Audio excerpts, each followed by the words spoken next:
So, for anyone who's watched any of our videos for any period of time will know, one thing about my gaming back catalogue is that I really enjoy a good horror game. There are so many amazing ones out there, from the well-known Silent Hill and Resident Evil games, though the latter has gone away from that more into action games than horror now, to the more niche Crooked Man and other indie games. This is not one of those. I'm going to say sorry from the start that I did not enjoy what little I played of this game, and in the end, it was only the demo. Yes, we were given a code to play the game, but upon redemption it only gave the demo. Seems a little bit strange, but here we are. Still, after replaying it a couple of times, I feel comfortable in saying that this game will not be one that I will actually be playing in full. So let's get into the story to start off with. Now, this is something that I did actually really like the sound of. You play as a scientist whose father worked on some mysterious time travel project who's gone missing. You wake up having been kidnapped and need to find your way out and what's going on. As you make your way through the strange environment, you only know that you need to survive so that you can get back to your wife and daughter. The notes dotted around give you the story of a machine being built by some other mad scientist who has linked its control to his own bloodline so that only he can use it. The bad guy, TM, seriously, I'm not sure who's really the bad guy here, the scientist or the guy who's just generally being evil, has finally figured out that this is the way to get the machine to work, and so has kidnapped you and your family to use their safety to get you to retrieve some items from the past so that he can complete his evil plan. With a bit more fleshing out and things like that, it would have been a really great idea. However, you can see that this is kind of just a way to give you several different time periods and to be hunted down by different monsters and killers, which would be fine. It's been done many times before, but I don't know, it just feels a little flat here when you're introduced at the end of the demo. If you don't stop or pick up those notes, and sometimes you just can't because you're being chased, you aren't going to have much of an idea of what's going on, which is fine. Silent Hill does this a lot too, but it does allow you to kind of figure things out from what's being said and what's going on in the environment. This doesn't really have that as an option. There are, of course, different people chasing you throughout different time periods, as I've said before, and from the trailer they seem to be some very fun character designs that I would love to learn more about, but in the demo there is only some twisted people that look like something out of Outlast, which is a pretty good segue into the gameplay. It is very similar to Outlast, in first person, and you have to avoid the enemies. You can't fight them, they're no weapons, and after all, you are just a normal person with no combat training.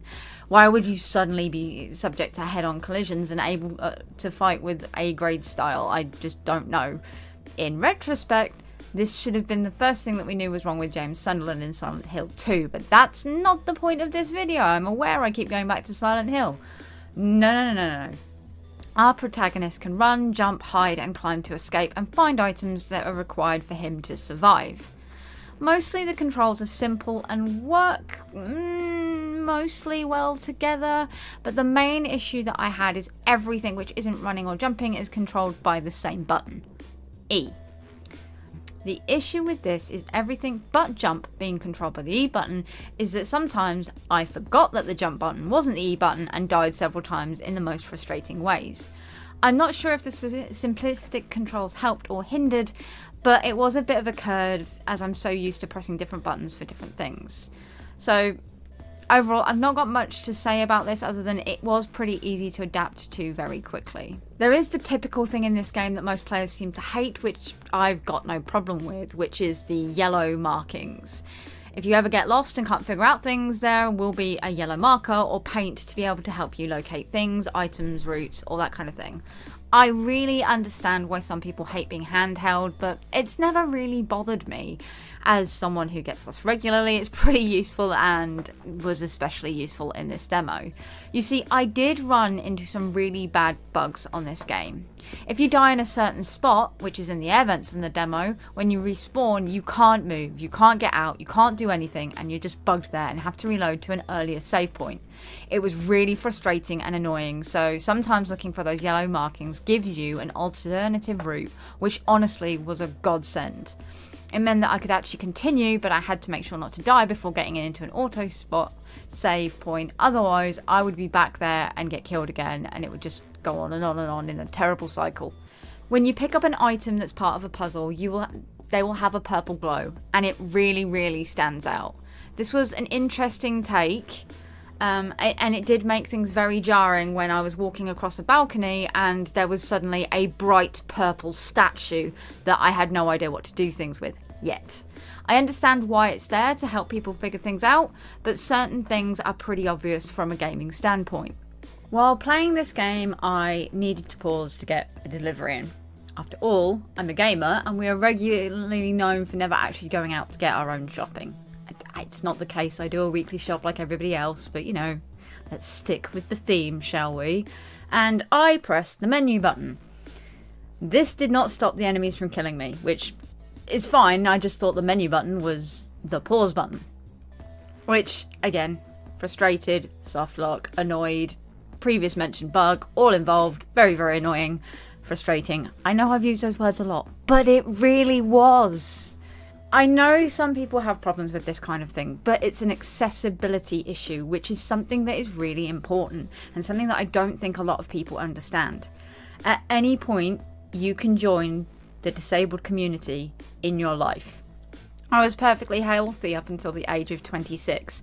Then I started having blackouts and seizures randomly. I now suffer from a chronic illness, but I randomly joined the disabled community.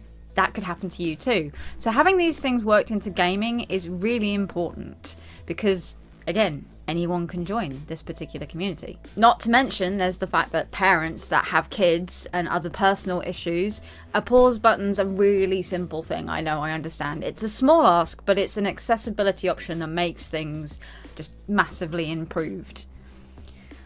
Now I'm going to get into the final part of this review, the level designs. The demo starts off in a crazy nightmare walking sim, which honestly really piqued my interest and got me wanting to play. Sadly, there isn't a lot of this through the rest of the demo. It feels like a little bit of a disconnect from the rest of the gameplay. Actual horrors and jump scares and creepiness and voices. It was really great and I really enjoyed it. And then it moved into a prison/dungeon area, very reminiscent of Amnesia: The Dark Descent. These cramped corridors and creepy atmosphere worked really well here. But once you stepped out into the more open and expansive mansion areas, I didn't like this part at all. There was a small puzzle section, which was great to introduce some of the puzzle mechanisms of the game. However, this area felt way too big, just full of random assets placed in random areas just to make it look busy. It just made the whole thing feel so very empty. I feel this game's strength really works where it's more closed in corridors and tighter environments. Being hunted is a lot scarier when they can follow you quickly and you can't just run to the other side of the room where they can no longer see you because it's so big. I think there needs to be a bit more set dressing that actually has kind of themes and positioning and things like that. So yes, you've got puzzles in areas. How does the furniture work with the puzzles? And then how would the rest of the furniture be positioned to make it actually look like a lived-in space? Not just, I need to fill this large space with a load of crap to make it look lived in. I'm aware that some art collectors and things like that may live like that, which is fine. But again, you need to show us or tell us in some way that there is an artist living here, which is not the case. Collectibles would be a really good thing as well, though they may be in the main game and just not in the demo. Finally, and for me, there is a blatant and egregious use of AI on the loading screens. As I said, I'm an artist, and some may argue that I'm not a very good one, and I'm generally against the kind of generative AI for this thing. You are making a video game. You could quite easily have taken a shot of your own work, run it through some filters on Photoshop, or even just get a smaller artist wanting their own start on the industry a go. It's frustrating to see someone use their creativity to make a game that could be good with a lot more polish, but using generative AI that is so blatantly obvious, it screams at you that it's generative AI. At least edit it to make it look smoother, make the lighting make sense, stop having things just look weird, not in a creepy way, but just in a this isn't a real building kind of way. It annoyed the hell out of me more than anything else. I could even complain about the voice acting, but I know how hard it is to get into the industry and how you can actually get better by just doing the readings and practicing the readings and all that kind of thing. I used to be terrible when I first started YouTube on the script writing and reading it and all that kind of thing. I'm always going and what do I say and all that kind of, I still do it now, but I'm a lot better than I was. Voice acting is something that you can get into and you can grow in, and it's kind of got a cheesy charm to it as well, because it reminds me of the original wooden delivery of the fun and campy original acting of the early gaming periods, late 90s, early 2000s, where things were really starting to pick up. But that loading screen, especially after the amazing entry where you started off in the horror nightmares, just really threw me out of the game. It's a personal point, but this is a review of what I played, so I'd be a bit of remiss if I didn't actually tell you how I felt about the whole thing. Anyway, that's all I have to say. As I've said before several times, I feel at least a little bad because this is based on the demo, but I've continually tried to load the full game with the code given, but it just says demo, demo, demo. So we were asked to review what we were asked to review, and this is what we were given, so that's what the review you get.